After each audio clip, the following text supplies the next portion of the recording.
Well, the Western Slope has a long and controversial history with uranium and nuclear energy. Now, last night, the Steamboat Institute hosted a debate on nuclear energy at Colorado Mesa University. The focus? Does the United States need more nuclear? Our Michael Logerwell was there and spoke to experts on both sides of this heated debate.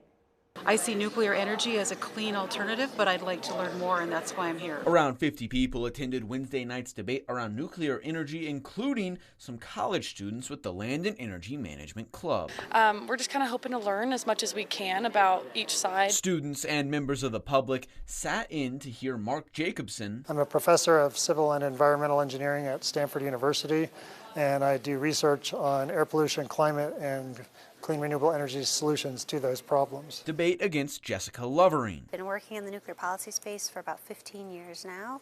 I have a Ph.D. from Colorado Mesa University in engineering and public policy, where I focused on how the U.S. has historically used commercial nuclear exports as a tool of diplomacy. Jacobson argued against more nuclear and Lovering argued for it. I asked each to summarize their key points. It's not that so much that I'm against nuclear energy, I just look at the facts associated with it. And there's two issues. First, Jacobson says it takes too long to get nuclear power plants up and running when the climate crisis needs to be solved quickly. There's only one pair of nuclear reactors that have ever been commissioned in the United States in the last 20 years, and those are the ones in Georgia. And it took them 18 years from planning to operation. Second, the cost of new nuclear energy. On top of that, the cost was $35 billion for 2.2 gigawatts. That's almost $16 a watt. New solar and wind are $1 a watt. So from a financial point of view, it doesn't make any sense. Jacobson argued wind and solar are the way to go to solve the energy crisis and climate catastrophe we're heading towards. Even though some communities are against solar or ones that just want a voice in the process are creating delays. Well, if we just look at the amount of rooftops, and most people do not object to rooftop solar. I mean, California is powered, 12% of all of California's electricity is rooftop solar right now. In Colorado, it's about 3%. Now to the pro-nuclear argument. You know, the evidence shows that it's very safe, it's low life cycle emissions, even lower than renewables. Nuclear energy can create a lot of power with a small amount of material, but some of you that remember 3 Mile Island or Fukushima might raise your eyebrows at the claim that nuclear is very safe. But an analogy I like to use is that it's like air travel.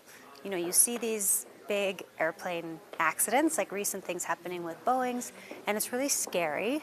But when you look at the evidence, flying is still the safest way to travel per mile, much safer than automobiles, which we get in every day. And nuclear is a lot like that.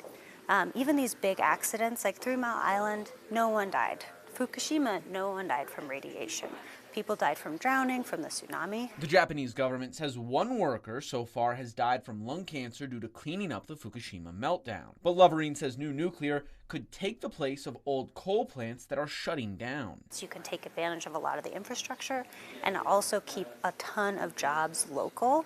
And provide even higher levels of economic activity in the community. So does the United States need more nuclear energy, or is that money best spent on expanding renewable energy sources? Whichever side you're on, these experts definitely gave you something to think about. Michael Logerwell, KREX 5 News. Thank you, Michael.